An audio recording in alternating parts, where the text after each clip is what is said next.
do and should do. The problem is that when you have a fight not against armies, which is the case of Syria, Egypt, we never spoke about terrorism, Israeli state terrorism against the Egyptians. We spoke about wars between two military sides. This is very difficult in the conditions prevailing in places like Gaza or the West Bank, where you have militias, you have arsenals of weapons, etc., and the army attacks them, and there is collateral damage to civilian population. To me, this is very difficult to define as state terrorism. It is attacking military objectives or sort of military objectives, an army which is not a real army but can cause damage, and you need to fight back and defend your population. And it is very, very unfortunate that civilians are hit. But if Israel targets intentionally civilians, this is a different matter. This can be defined as state terrorism. I don't believe that we have done it normally. The practice is that things happened collaterally. I'd like to get your response, Professor Finkelstein, and also if you could include in that, you have a chapter in Beyond Chutzpah called Israel's Abu Ghraib. Well, on the issue of terrorism, I agree with Dr. Ben-Ami's definition. It's the indiscriminate targeting of civilians to achieve political ends. That's a capsule definition, but I think for our purposes it suffices. What does the record show? Let's limit ourselves to just the second intifada from September 28th to the present. The period, for that period, the record shows approximately 3,000 Palestinians have been killed, approximately 900 Israelis have been killed. On the Palestinian side and the Israeli side, I'm now using the figures of B'Tselem, the Israeli Information Center for Human Rights in the Occupied Territories. On the Palestinian and the Israeli side, roughly 1/2 to 2/3 of the total number were civilians or bystanders. And if you look at the findings of the human rights reports, B'Tselem, Amnesty International, Human Rights Watch, Physicians for Human Rights in Israel, and so forth, they all say that Israel uses reckless, indiscriminate fire against Palestinians. And B'Tselem says when you have so many civilian casualties, you have 600 Palestinian children who have been killed, which is the total number of Israeli civilians killed, 600 Palestinian children killed. They said when you have so many civilians killed, I don't particularly like the phrase collateral damage. When you have so many civilians killed, B'Tselem says it hardly makes a difference whether you're purposely targeting them or not. The state has responsibility. So you could say Israel, using numbers now, is responsible for 3 times as much terrorism in the occupied territories as Palestinians against Israel. That's the question of terrorism. Let's turn to an ancillary issue, the issue of torture. Now, the estimates are up to 1994 and 1995 that Israel tortured, and I'm using the language of Human Rights Watch and B'Tselem, Israel has tortured tens of thousands of Palestinian detainees. Israel was the only country in the world, the only one, which had legalized torture from 1987 to 1999. The record on torture, on house demolitions, and targeted. 1999 is when we came to office. I wish that were. I wish that were the saving grace. But the fact of the matter is, being faithful to the historical record, the record of labor has been much worse on human rights violations than the record of Likud. It's a fact that the only Israeli government during the period from 1967 to the present which temporarily suspended torture was Begin from 1979 to 1981. On the record of house demolitions, Mr. Rabin used to boast that he demolished many more homes than any Likud government.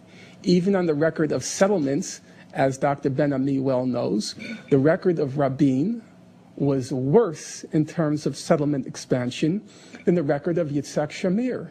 And, a fact he leaves out in the book, the record of Barak on housing startups in the occupied territories. Building more houses. Yeah, was worse than the record of Netanyahu.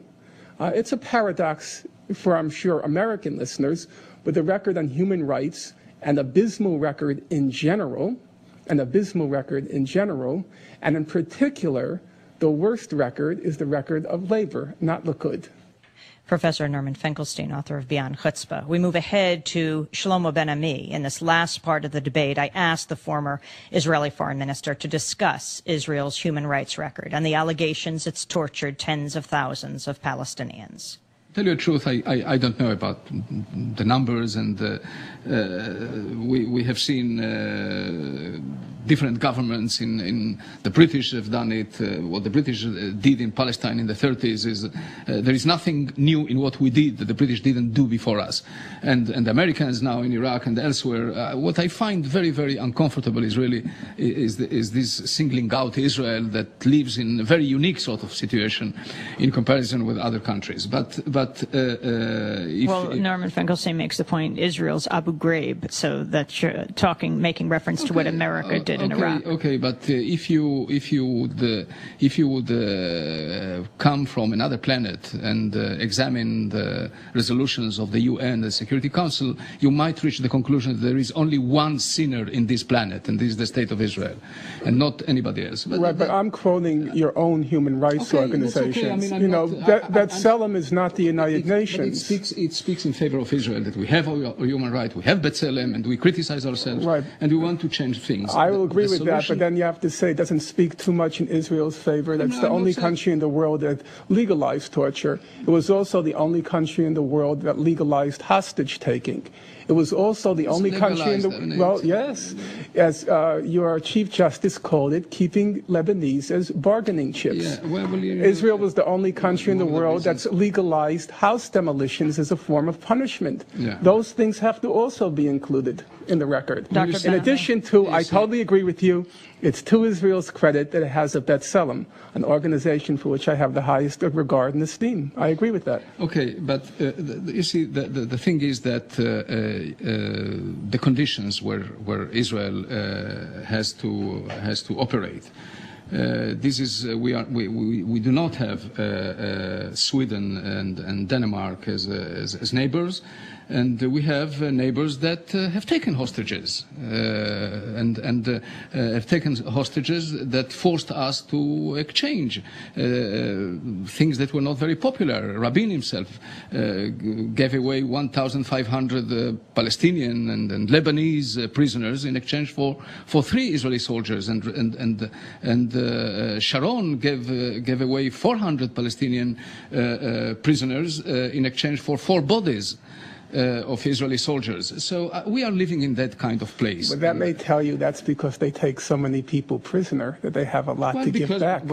Right now, as we speak, there are 9,000 Palestinian political prisoners in Israel. Because we live in the conditions that we live. We are not, as I said, this is not Scandinavia. Dr. Ben-Ami, you know as well as I do, international law does not apply to some countries and not to others, and some continents and not to others.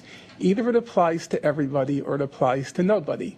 So to use the excuse, well, in our neighborhood, we don't have to recognize international law is simply a repudiation of international law. I'm not saying that we do not have to recognize international law. I well, say then if it that applies, the conditions, I mean, there are conditions where you cannot apply these lofty principles, which are very important, but you cannot apply them. And the British is an interesting example. Well, it's an interesting example. They did a comparison. They did it in Gibraltar, with Margaret Thatcher. They did it in the Falklands. They did anywhere. did an interesting comparison. It compared the British policies of torture in Northern Ireland with Israeli policies of torture. And in the 1970s, there were thousands of terrorist attacks by the IRA. And B'Tselem's comparison showed that the Israeli record is much worse than the British on the question of torture. That's the facts. Yeah.